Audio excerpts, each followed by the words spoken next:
Oi pessoal, tudo bem? Dani Romancini aqui com mais um vídeo novo para o nosso canal e como vocês puderam ver no título, a gente vai falar sobre 5 gastos que estão acabando com a sua vida e te deixando mais pobre. Bora? Roda a vinheta aí, produção.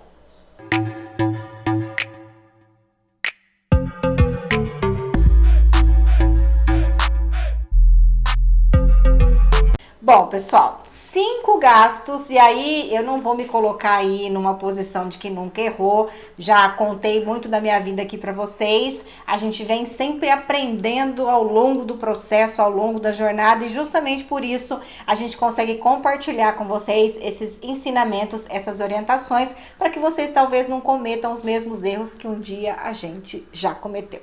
Bom, pessoal, geralmente quando eu chego nas empresas ali, né, para começar um trabalho de consultoria, e quando você começa a mostrar para o empresário, para o empreendedor, que a empresa está gastando mais do que pode e que a gente precisa começar um processo de enxugar as despesas, quantos e quantos e quantos empresários não viram para mim e falam assim: vamos cortar o cafezinho, ou vamos economizar no papel higiênico, né?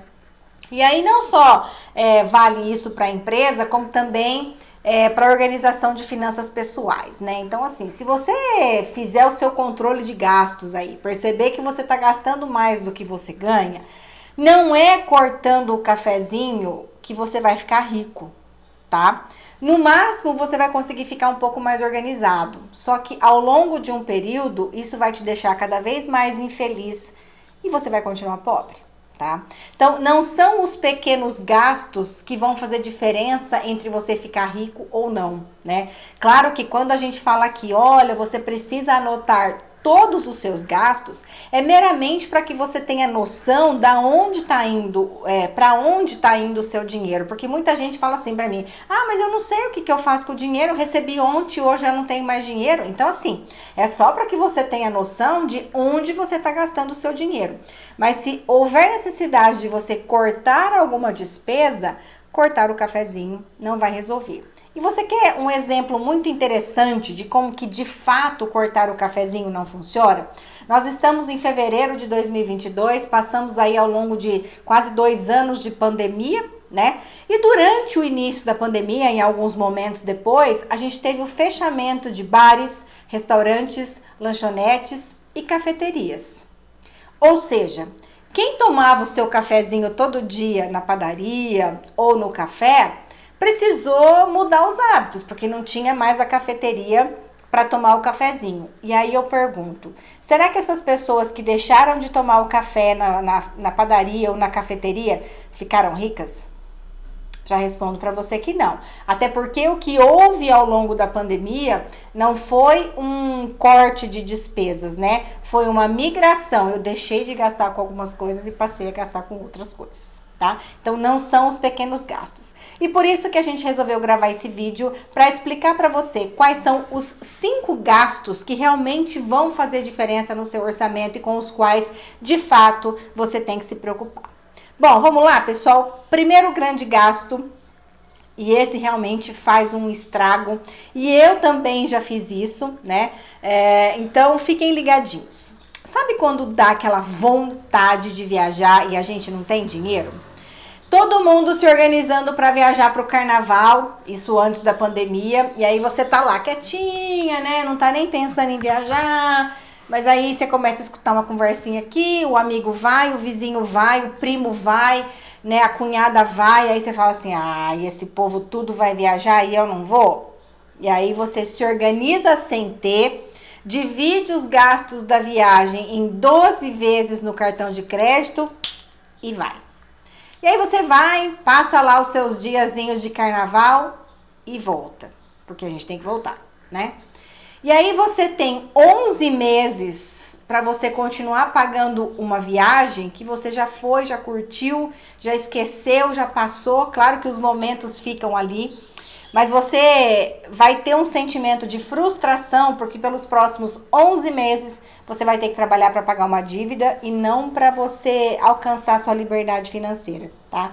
E essa mensagem para o cérebro é muito ruim, porque vai mandando uma mensagem de frustração, como eu falei, e da próxima vez que você quiser viajar, talvez você até faça de novo, mas você já vai com aquela sensação assim, ai, quando eu voltar eu tenho essa conta para pagar, tá?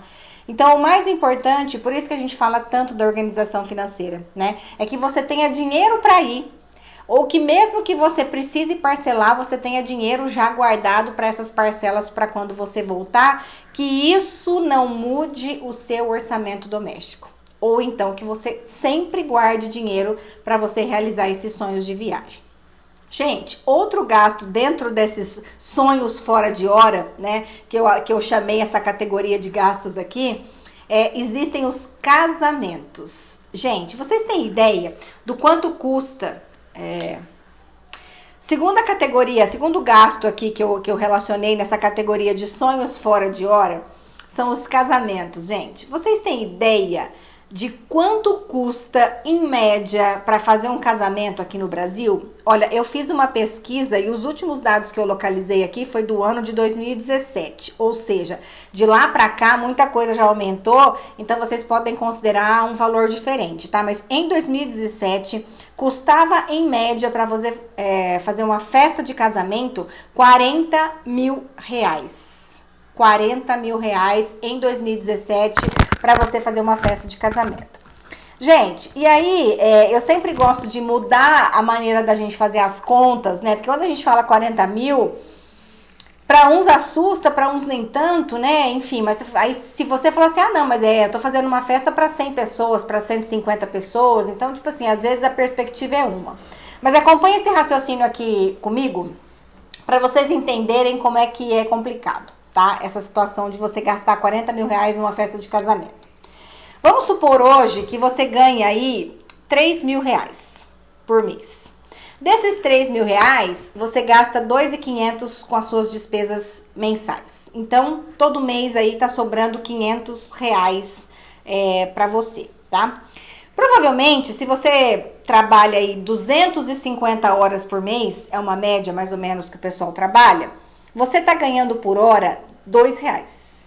Eu peguei os R$500 que tá sobrando e dividi pelo número de horas que você trabalha por mês, tá? Então, você tá ganhando extra aí, tá sobrando para você R$2 por hora trabalhada.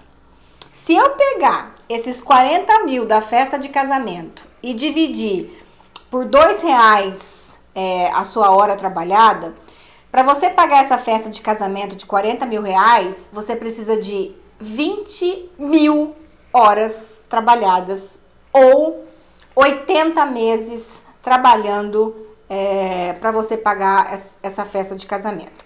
Gente, sempre quando eu falo sobre casa própria, carro próprio e também essa questão da festa de casamento, eu até entendo que às vezes é a realização do sonho da mulher, né? De você vestir de noiva, entrar na igreja com a sua família, com seus amigos ali, fazer uma festa, eu entendo. Quando a gente está falando de sonho, eu entendo que talvez a gente não consegue mensurar muito o valor disso, né? Mas mesmo que seja sonho, e eu também falo isso com relação à casa própria, a gente não pode deixar o sonho virar pesadelo, né? Existe um ditado que eu até anotei aqui, o amor perdura enquanto o dinheiro dura. Você já pensou você começar uma união, você começar um relacionamento, um casamento com uma dívida? E aí, se vocês não tiverem um planejamento financeiro enquanto casal, né, enquanto solidez ali de trabalho e de rendimento, vocês já começam o relacionamento de vocês, começam o casamento de vocês com um possível problema, né? Porque fora a dívida do casamento vão vir todas as outras dívidas e, né, as contas e as responsabilidades de um casal. Então, acima de tudo, planejem, né? Se você escolher guardar o dinheiro dos 40 mil do casamento, talvez você demore os 80 meses ou talvez até um pouco menos. Vai depender da sua capacidade de gerar renda extra, de economizar um pouco mais. Então, talvez até antes disso você consiga juntar os 40 mil. Se você não juntar o dinheiro e enfiar a cara nos gastos da festa, vai demorar muito mais, porque além de tudo, você corre o risco de você se endividar e pagar juros aí ao longo do processo, tá? E aí eu vou falar uma frase para vocês, eu gostaria que vocês anotassem e colassem isso na porta da geladeira, no espelho do banheiro, no lugar onde vocês olhem todos os dias. Nunca troque o que você quer para sua vida por algo que você quer muito no momento. Nunca troque o que você quer para sua vida por algo que você quer muito no momento, tá?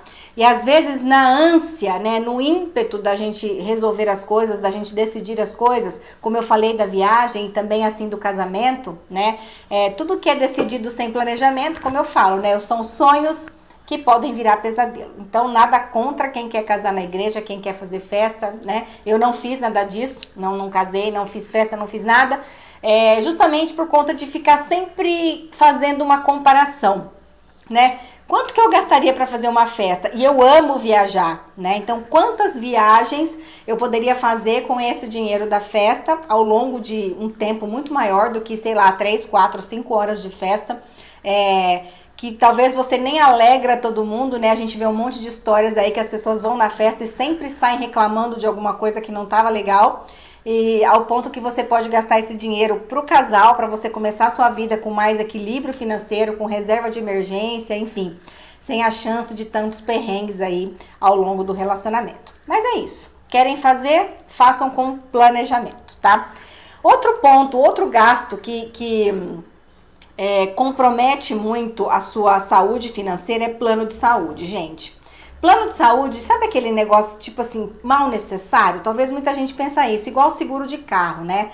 Ah, mas eu pago, mas e sabe, se eu precisar eu pago. Mas e naquele mês que você não precisa, que às vezes você fica 2, 3 meses que você não vai no médico, não precisa fazer um exame, mas você pontualmente tem aquele compromisso de pagar a fatura do plano de saúde, né? Então assim, matematicamente, financeiramente, não vale a pena. O ideal é que você conseguisse, né, guardar esse dinheiro para uma eventual emergência, né? Porque a gente sempre pensa assim, mas e se eu precisar de uma emergência, eu tenho a segurança, né, de você ter um atendimento rápido aí através do plano de saúde.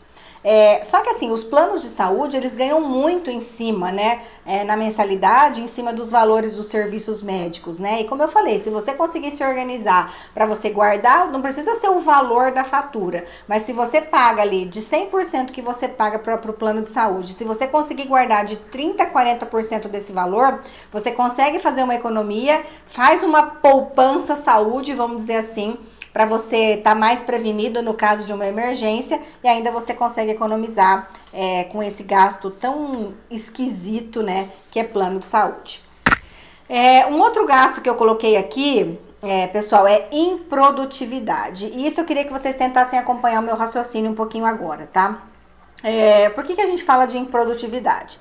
Se a gente pegar aí de acordo com as nossas horas de sono e horas de trabalho, vocês já ouviram essa frase, né? A gente passa 1/3 da nossa vida dormindo. Isso aí é muito usado em propaganda de colchão, né? 1/3 da sua vida você passa sobre ele.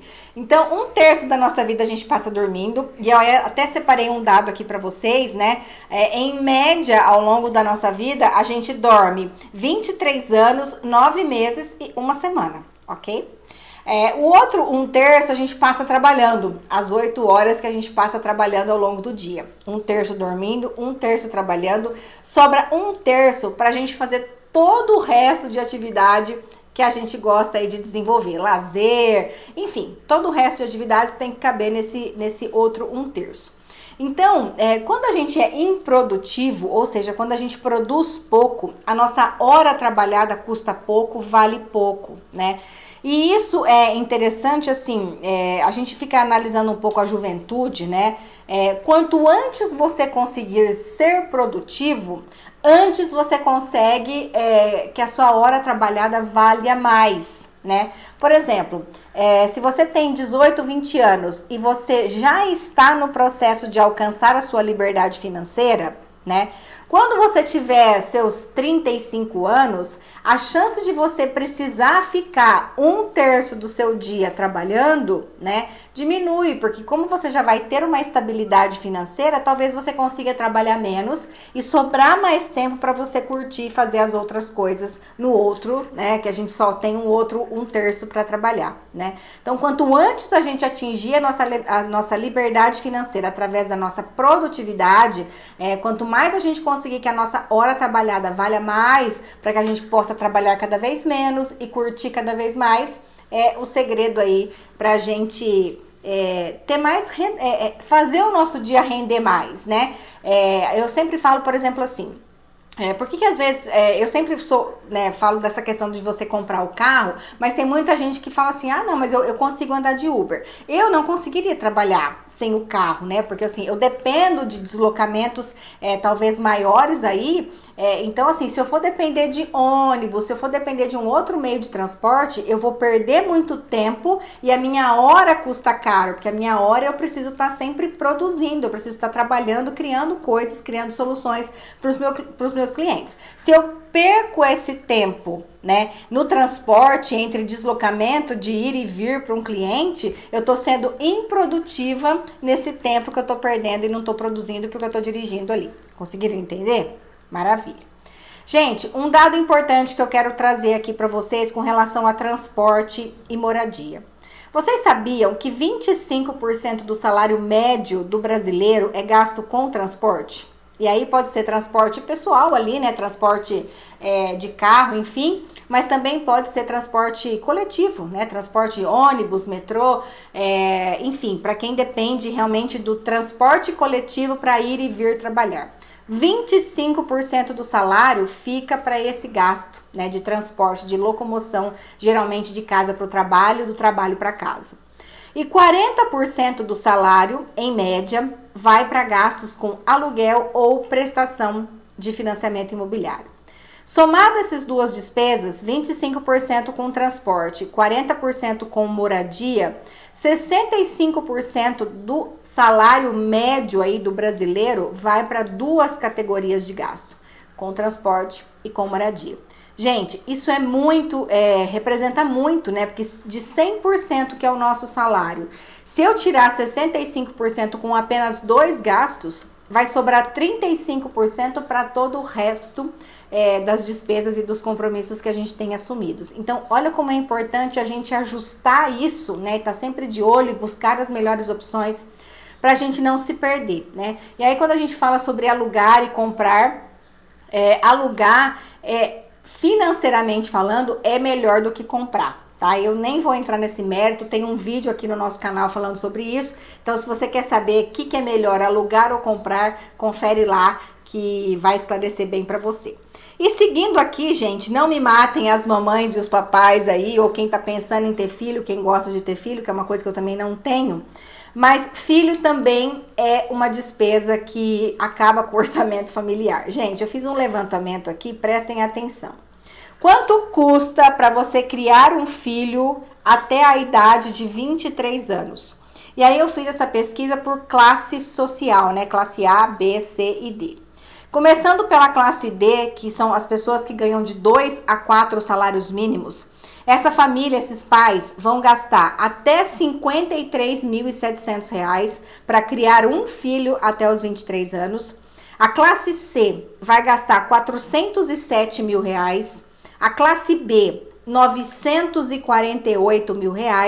E a classe A, mais de R$ 2 milhões, R$ 2.086.000 para você criar um filho até 23 anos. E aí tem um outro dado que eu achei muito interessante trazer aqui para vocês. Nos últimos 10 anos, o Brasil ganhou mais de 1 milhão de famílias formadas por mães solteiras, né? E isso economicamente é muito ruim, né? Toda essa mobilidade aí, todo esse custo que você tem para criar um filho. Nada contra quem tem filho, quem quer ter filho, gente, nada disso. A gente tá tratando de números, né? É o que eu sempre falo aqui ao longo dessas histórias que eu contei. Querem fazer essas coisas, querem casar, querem viajar, querem ter filhos, façam o planejamento financeiro, senão o sonho acaba virando pesadelo. Esse é o segredo. E aí eu queria que vocês me acompanhassem assim, olha, como é que a gente vai mudando essa realidade? A gente tem 2 pontos. Primeiro, ou a gente gasta menos do que a gente ganha, que é a mesma coisa que a gente tem que fazer para emagrecer, né? Comer menos do que aquilo que a gente gasta de energia. ou a gente ganha mais aquilo que a gente gasta, né? Então assim, ou eu vou diminuir as minhas despesas, vou gastar menos do que eu ganho hoje, ou eu vou aumentar a minha renda, aumentar o meu rendimento para suprir a minha necessidade de gastos que eu tenho hoje aqui, tá? Como é que eu gasto menos do que eu ganho? Sendo disciplinado, que é o que eu sempre falo aqui, foco, determinação e disciplina, guardando dinheiro. É um processo de longo prazo, é um processo que eu tenho que ficar focado ali durante bastante tempo, então ele é demorado, mas ele é seguro, eu consigo manter a minha vida ali naquele padrãozinho, tá? Se eu quiser ganhar mais do que eu gasto, eu não tô afim de mudar o meu padrão de vida, eu preciso ganhar mais, maravilha, como que a gente faz isso? Empreendendo, indo atrás de uma renda extra, gerando receita, gerando riqueza, né? É um processo mais rápido, eu consigo resultados mais rápidos, porém é um processo um pouquinho mais difícil que envolve alguns riscos, né? Alguns sobe e desces aí ao longo do mercado. Qual é o seu perfil? Você prefere gastar menos do que você ganha e manter o seu orçamento controladinho ali? Ou você é do tipo que gosta de arriscar, que tem esse perfil empreendedor e que vai correr atrás de ganhar mais para você manter os seus sonhos e realizar todas as suas vontades ali com liberdade financeira? Comenta aqui para mim nos comentários, espero ter ajudado. Compartilha esse vídeo com quem você acha que precisa dessas informações, ajudando o YouTube a entender que esse conteúdo é relevante, mostrando para mais gente. Se você ainda não se inscreveu no nosso canal, se inscreva. Às segundas e quintas a gente sobe um vídeo novo aqui no canal. E eu espero você no próximo vídeo.